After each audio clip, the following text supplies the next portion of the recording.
Netanyahu ഒരു കിടിലൻ പ്രയോഗം നടത്തിയ പശ്ചാത്തലം ട്രംപ് പറയുന്നു ഹമാസും ഇസ്രയേലും തമ്മിലുള്ള വെടിനിർത്തൽ ഉടനെ വരും, കുറഞ്ഞത് 60 ദിവസത്തേക്കെങ്കിലും വെടിനിർത്തലുണ്ടാവും, അതിനുശേഷം ഇത് സ്ഥിരമായ വെടിനിർത്തലായിട്ട് മാറും, പിന്നെ ബന്ദികളെയൊക്കെ വിട്ടുകൊടുക്കും, മൃതദേഹങ്ങളും വിട്ടുകൊടുക്കും എന്നൊക്കെയാണ് ട്രംപ് പറയുന്നത്. അത് സംബന്ധിച്ച് ഒരു പ്രതികരണം ചോദിച്ചപ്പോഴാണ് ഈ കിടിലൻ പ്രയോഗം നെതന്യാഹു നടത്തിയത്. ആ പ്രയോഗം കേട്ടപ്പോൾ ഇല്ലാത്ത കൗതുകമുണ്ടായി. കാരണം നമ്മളൊക്കെ കേട്ട് പരിചയമുള്ളൊരു പ്രയോഗമാണ്. പാകിസ്ഥാൻ, കിർഗിസ്ഥാൻ, താജിക്കിസ്ഥാൻ, തുർക്ക്മെനിസ്ഥാൻ, അങ്ങനെ കുറേ സ്ഥാനുകളുണ്ടല്ലോ.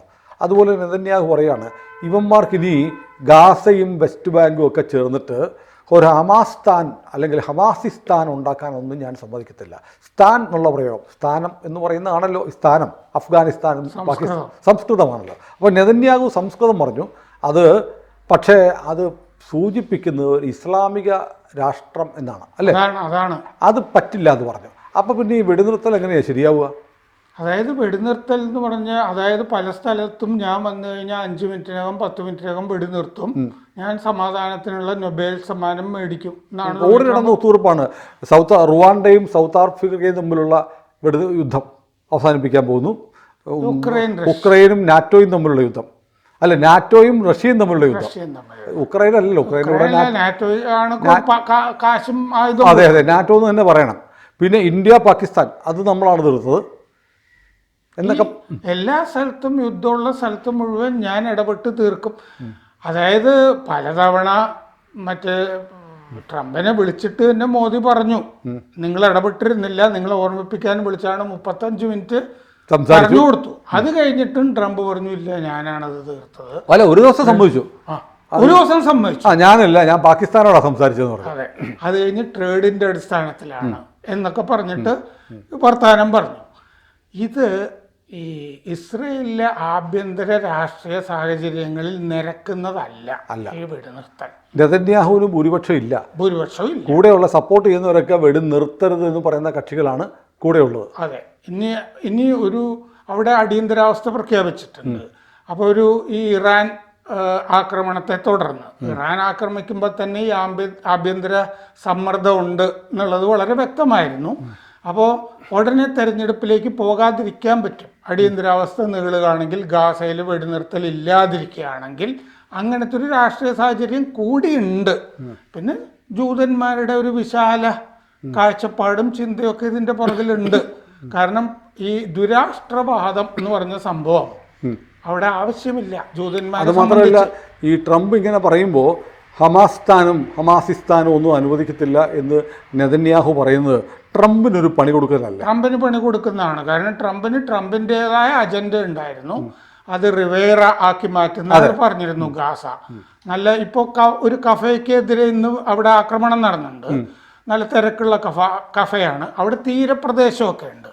അപ്പോൾ അതുകൊണ്ട് ആ തീരപ്രദേശം മൊത്തം എടുത്തു കഴിഞ്ഞാൽ ഈ ഗാസ എന്ന് പറയുന്ന പ്രദേശം വളരെ വിശാലമായിട്ട് ഒരു റിവേറയാക്കി മാറ്റാം, സുഖവാസ കേന്ദ്രമാക്കി മാറ്റാം, മരുമകൻ ജാറേദ് കുഷ്ണറെ അത് ഏൽപ്പിക്കാം ഗാസ എന്നൊക്കെ വിചാരിച്ചിരുന്ന ആളാണ് ട്രംപ്. ആ വ്യക്തിപരമായ അജണ്ട നടപ്പില്ല എന്നാണ് നെതന്യാഹു പറയുന്നത്. ഇത് വിശാലമായ ഇസ്രയേലിൻ്റെ ഭാഗമായി കിടക്കും. അല്ലാതെ അമേരിക്കൻ പ്രസിഡന്റിന്റെ കുടുംബത്തിലുള്ള ഒരു ബിസിനസ് സാമ്രാജ്യമായിട്ട്. അത് മാത്രമാണോ ഇനി ഹമാസിന് നിങ്ങൾ നിങ്ങളുടെ കാര്യങ്ങൾ നോക്കിക്കോ, ഗാസയിൽ ഇസ്രായേൽ ഇടപെടത്തില്ല എന്ന് പറഞ്ഞൊരു ഒത്തുതീർപ്പുണ്ടാക്കിക്കൊണ്ട് നോബൽ സമ്മാനം മേടിക്കാനുള്ള ട്രംപിന്റെ മോഹവും നടക്കില്ല എന്നാണ്. അതെ, ഈ നൊബേൽ സമ്മാനം മോഹം അല്ലെങ്കിൽ തന്നെ നടക്കാൻ സാധ്യതയില്ല. കാരണം ഇന്ത്യയിൽ അങ്ങേരാണ് വെടിനിർത്തിയെന്ന് പറഞ്ഞു കഴിഞ്ഞപ്പോൾ അത് അങ്ങനെ അല്ല എന്നുള്ളത് ഇന്ത്യ പറഞ്ഞു കഴിഞ്ഞല്ലോ. അങ്ങേര് പക്ഷേ ഇടയ്ക്കിടയ്ക്ക് പറഞ്ഞുകൊണ്ടിരിക്കും ഞാനാണിത് അവസാനിപ്പിച്ചതെന്ന്. അത് കഴിഞ്ഞ് ജയശങ്കർ അടുത്തിടെ അമേരിക്കയിൽ ചെന്നിട്ട് ന്യൂസ് വീക്കിന് കഴിഞ്ഞ ദിവസം അഭിമുഖം കൊടുത്തല്ലോ ജയശങ്കർ. അതിലും ആ പ്രോസസ്സ് മുഴുവൻ ജയശങ്കർ വിവരിച്ചു. ഞാനന്ന് പ്രധാനമന്ത്രിയുടെ മുറിയിലുണ്ടായിരുന്നു. മറ്റേ JD വാൻസ് പ്രധാനമന്ത്രിയായിട്ട് സംസാരിക്കുമ്പോൾ, മോദിയായിട്ട് സംസാരിക്കുമ്പോൾ ഞാൻ മുറിയിലുണ്ട്. ഞങ്ങളൊരു കച്ചവടവും സംസാരിച്ചിട്ടില്ല, ട്രേഡിൻ്റെ അടിസ്ഥാനത്തിലല്ല സംസാരിച്ചത്. GDMO വെടിനിർത്തണമെന്നുണ്ടെങ്കിൽ DGMOയോട് ഇവിടുത്തെ DGMOയെ വിളിക്കാൻ പറയുകയാണ് ചെയ്തത്. JD വാൻസ് അമേരിക്കയൊന്നും ഇടപെടണ്ട, അവർക്ക് താല്പര്യമുണ്ടെങ്കിൽ മറ്റേ മിലിറ്ററി ഡയറക്ടർ ഓപ്പറേഷൻസ് ഇങ്ങോട്ട് വിളിക്കട്ടെ എന്ന് നമ്മൾ അങ്ങോട്ട് പറയുകയാണ് ചെയ്തത്. അങ്ങനെ രണ്ടുപേരും കൂടി സംസാരിച്ചിട്ടാണ് ഈ വെടിനിർത്തൽ ഉണ്ടായത് എന്ന് ന്യൂസ് വീക്കുമായിട്ടുള്ള അഭിമുഖത്തിൽ ജയശങ്കർ അമേരിക്കയിൽ പോയി തന്നെ കഴിഞ്ഞ ദിവസം പറഞ്ഞിട്ടുമുണ്ട്. അപ്പോൾ അങ്ങനെ വലിയ ആളാകേണ്ടതില്ല ട്രംപ്, ഞങ്ങളുടെ കാര്യം ഞങ്ങൾ നോക്കിക്കോളാം എന്നാണ് നെതന്യാഹു പറഞ്ഞിരിക്കുന്നത്. നെതന്യാഹുവിനെ സംബന്ധിച്ച് നമുക്ക് ഒരാൺകുട്ടിയാണ്.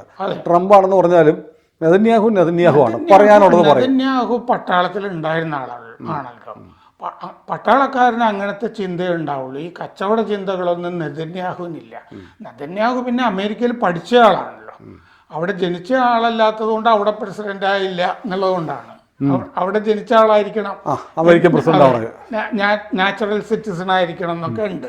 അതുകൊണ്ട് പുള്ളി അത് രാഷ്ട്രീയം അറിയാവുന്നതുകൊണ്ടാണ് പുള്ളി തിരിച്ച് ഇസ്രയേലിലേക്ക് പോയതും. അവിടെ രാഷ്ട്രീയക്കാരനാവുകയും ഈ മുകളിലേക്ക് വരുന്നതൊക്കെ അങ്ങനെയാണ്. അപ്പോൾ അമേരിക്കയും നന്നായിട്ട് അറിയാം. അദ്ദേഹത്തിൻ്റെ ആക്സൻറ്റും ഒക്കെ അമേരിക്കൻ ആക്സൻ്റ് അല്ലേ ഈ സംസാരിക്കുമ്പോഴൊക്കെ. അപ്പോൾ ട്രംപിനെ പോലത്തെ ഒരാളെ എങ്ങനെ കൈകാര്യം ചെയ്യണം എന്നൊക്കെ അവർക്ക് നന്നായിട്ട് അറിയാം. ഇപ്പോൾ ഈ കഴിഞ്ഞ ദിവസം അവിടെ ഗാസയുടെ തീരത്ത് 230 കിലോ വരുന്ന ബോംബിട്ടു. ഇത് മനുഷ്യാവകാശ ലംഘനമാണ്, യുദ്ധക്കുറ്റമാണ് എന്ന് പറഞ്ഞിട്ട് കുറേ ആളുകൾ ഇപ്പോൾ ഇറങ്ങിയിട്ടുണ്ട്. അതായത് ഒരു സ്ഫോടനം നടന്നു കഴിഞ്ഞാൽ സ്ഫോടനത്തിൻ്റെ ഒരു തരംഗം ഉണ്ടാവുകയാണ് വലിയൊരു വിസ്തൃതമായ മേഖലകളിൽ. ഇതിൻ്റെ ചെറിയ കഷ്ണങ്ങളൊക്കെ പോവും. 230 കിലോ വരുന്ന ഒരു ബോംബ് ആയതുകൊണ്ട് ഇത് അമേരിക്ക കൊടുത്ത ബോംബാണ്.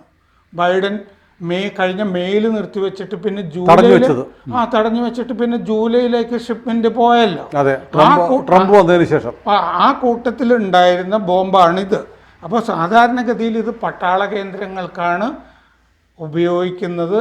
ഈ കഫേയിൽ ഒരുപാട് തിരക്കുണ്ടായിരുന്നു. കഫേക്കെതിരെ ഉപയോഗിച്ചത് ശരിയായില്ല എന്ന് വിമർശകർ പറയുന്നുണ്ട്. അപ്പോൾ അൽ ബക്ക കഫേ അതിൻ്റെ നേരെയാണ് ആക്രമണം നടന്നിരുന്നത്. ഗാർഡിയൻ അതിൻ്റെ ഒരു ചിത്രവും പ്രസിദ്ധീകരിച്ചിട്ടുണ്ട്. MK82 ജനറൽ പർപ്പസ് ബോംബ് എന്ന് പറയുന്നതാണ് MK82. ഒരു ദശകമായി പല യുദ്ധ മേഖലകളിലും ഈ ബോംബ് പ്രയോഗിക്കുന്നുണ്ട്. IDF പറഞ്ഞിട്ടുണ്ട്, ഇസ്രായേൽ ഡിഫൻസ് ഫോഴ്സ്, ഇത് ഞങ്ങൾ റിവ്യൂ ചെയ്യുന്നുണ്ട്, എന്താണ് അവിടെ ചെയ്തിരിക്കുന്നത്. അപ്പോൾ ഞങ്ങൾ അതിന് മുമ്പ് ബോംബിടുന്നതിന് മുമ്പ് വ്യോമ നിരീക്ഷണം നടത്തിയിരുന്നു. ആൾനാശം കുറയ്ക്കാനുള്ള പരിപാടികളൊക്കെ ഞങ്ങൾ ചെയ്തിരുന്നു എന്ന് IDF പറഞ്ഞിട്ടുണ്ട്. 24 മുതൽ 36 വരെ പലസ്തീനികൾ കൊല്ലപ്പെട്ടിട്ടുണ്ട് ഈ ബോംബാക്രമണത്തിൽ. അതിലൊരു ചലച്ചിത്ര സംവിധായകനും നടനും കൊല്ലപ്പെട്ടിട്ടുണ്ട്. 35 വയസ്സുള്ള വീട്ടമ്മ, 4 വയസ്സുള്ള കുട്ടി, പിന്നെ പരിക്ക് 14 വയസ്സുള്ള ആൺകുട്ടിക്ക് പരിക്കുണ്ട്, 12 വയസ്സുള്ള പെൺകുട്ടിക്കും പരിക്കുണ്ട്. ഇനി നമ്മൾ നോക്കുകയാണെങ്കിൽ ഇത് ശരിക്കും മനുഷ്യാവകാശ ലംഘനമാണോ? ഈ ബോംബ് ഇങ്ങനെ പ്രയോഗിക്കാമോ? പറ്റില്ല എന്നാണല്ലോ, യുദ്ധക്കുറ്റം എന്നാണല്ലോ ഇസ്രായേൽ വിരുദ്ധർ പറയുന്നത്. എന്നാൽ അങ്ങനെ അല്ല ഇത്. ഈ ബോംബ് സാധാരണഗതിയിൽ എല്ലായിടത്തും ഉപയോഗിച്ച് വരുന്ന ഒരു ബോംബാണ് ഈ മാർക്ക് 82 എന്ന് പറയുന്നത്. അൺഗൈഡഡ് ആണ്. US mark 80 സീരീസിലുള്ളതാണ്. അതിൽ സ്ഫോടകം ട്രിറ്റണൽ എന്ന് പറയുന്നതാണ്. എന്ന് പറയുമ്പോൾ 80% TNT, 20% അലൂമിനിയം പൗഡർ. അലൂമിനിയം ഉള്ളത് കൊണ്ട് ചൂട് കൂടുതൽ നേരം നിൽക്കും, ചൂട് കൂടുകയും ചെയ്യും. അപ്പോൾ ഇത് ബോംബുകളിലെ ഏറ്റവും ചെറിയ ബോംബുകളിലൊന്നാണ്. ശിശു ബോംബർ വിമാനങ്ങളിലെ ബോംബുകളെ പറ്റി, നമ്മൾ ബങ്കർ ബസ്റ്ററിനെ പറ്റി 13,600 കിലോഗ്രാം, 30,000 പൗണ്ട് ഒക്കെ ഉള്ളത്. അപ്പോഴാണ് ഈ 280, 230 കിലോ ബോംബിനെ പറ്റി ഇത് വലിയ സംഭവമാണെന്നും പറഞ്ഞ് കുറേ പേര് രംഗത്ത് വന്നിരിക്കുന്നത്. കോമൺ ആയിട്ട് എയർ ഡ്രോപ്പ് ചെയ്യുന്ന ബോംബാണ് സാധാരണഗതിയിൽ ബോംബ്. 230 മുതൽ 260 കിലോ വരെ ഉണ്ടാവും. ഇതിൻ്റെ സ്റ്റീൽ കേസിങ്, അലൂമിനിയം ഒക്കെ ഉള്ളത് 87 കിലോ വരും. അതും ട്രിട്ടണൽ എന്ന് പറഞ്ഞ സ്ഫോടകം തന്നെ. GBU-12 ലേസർ ഗൈഡഡ് ബോംബിൻ്റെ വാർ ഹെഡുമായിട്ട് ഇത് ഉപയോഗിക്കാറുണ്ട്. ഇനി ഇറാഖിൽ 1990-91 ഈ ബോംബ് 4,500 എണ്ണം ഉപയോഗിച്ചിട്ടുണ്ട്. 4,500? അപ്പോൾ യുദ്ധരംഗത്ത് സാധാരണ ഉപയോഗിക്കുന്നതാണ്. അത് അന്ന് 1990-91 തന്നെ ഉപയോഗിച്ചിട്ടുണ്ട്.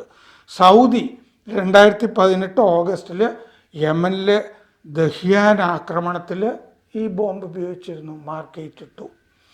ഗാസയിൽ മാർക്ക് 84 ഉപയോഗിക്കുന്നുണ്ട്. മാർക്ക് 82 മാത്രമല്ല, അമേരിക്ക ജൂലൈയിൽ ഇത് കൊടുത്തിരിക്കുന്നത് ഉപയോഗിക്കാൻ വേണ്ടിയിട്ടാണ്.